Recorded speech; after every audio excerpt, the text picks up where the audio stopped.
Thank you, Mr. Chairman. Thank you, Senator Capito. Thank you for this important hearing and this important topic.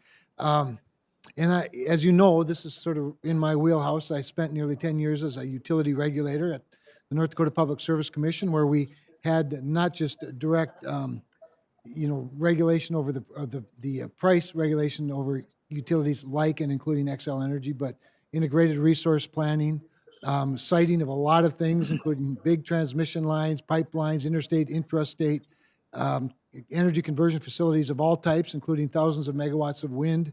But reliability was always at the forefront. In fact, I like to say we were doing resiliency before most people thought it was cool. But as you know, as you've said, this is largely a FERC jurisdiction. And about 3 years ago, there was a FERC docket. They opened a resiliency docket, and then just a few weeks ago, they closed it with zero conclusions and zero recommendations. And I'd say in light of the recent outages in California, Texas, and the upper Midwest, their lack of action is an abject failure.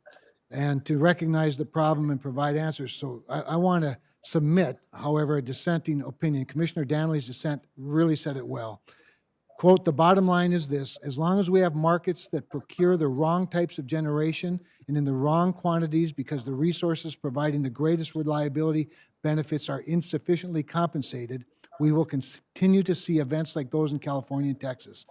And I would just highly recommend everybody to read it, and without objection, I'd like to submit it to the record. Without objection. Mr. Folk, as you know, I've been a strong proponent of nuclear, and I just want to just associate myself with everything that Senator Cardin said. And by the way, the build out, the regulation, overseeing all of that, we've got to streamline it. There's no reason not to. And so I associate myself with everything that he said. I want to piggyback a little bit on something you said that Senator Inhofe quoted, and that was when you said that nuclear, something to the effect that nuclear and gas don't have to stand in the way. In fact, they're part of the solution. I would submit to you there's not a better fuel in the world than nuclear for accomplishing the goals that you want to accomplish. And I say that because I think I can. It's not parochial to me. We don't have any nuclear in North Dakota. XL has very little generation at all in North Dakota, even though you're our largest utility. But we do benefit tremendously from your nuclear plants in Prairie Island and Monticello. I once got trapped in Monticello because my polyester pants put out too much radiation getting out or something. Anyway, so I'm just going to associate myself with what he asked and with your answer, and I appreciate that very much. But you said something else, and it raised a question for me that gets to the point. I don't mean it to be rude, but we don't have polar vortexes in our part of the country, as you know. We have winter. They seem like vortexes to some people, but not where we live. And XL Energy is not just an electric utility, but you're a gas utility as well, and both in my state and as well as others. One of the things I worry about with regard to natural gas, not just as a bridge, but somehow as a substitute for real good baseload electricity, is when we're confronted with a 40-degree below zero day, which is not as uncommon as people might think. Certainly 30 below is not, 20 below is not. But those are the days the wind rarely blows.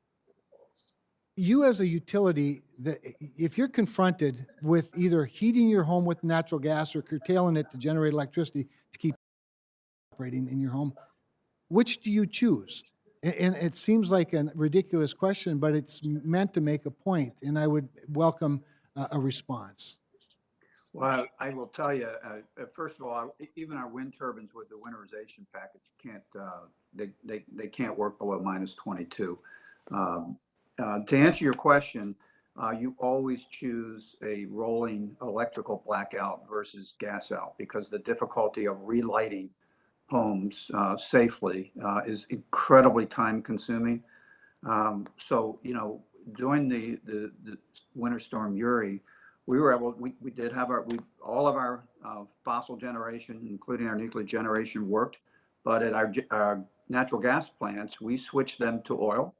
We don't use it very often, but we switched them to oil, and we were able to divert that natural gas that would have been used into the LDC for home heating.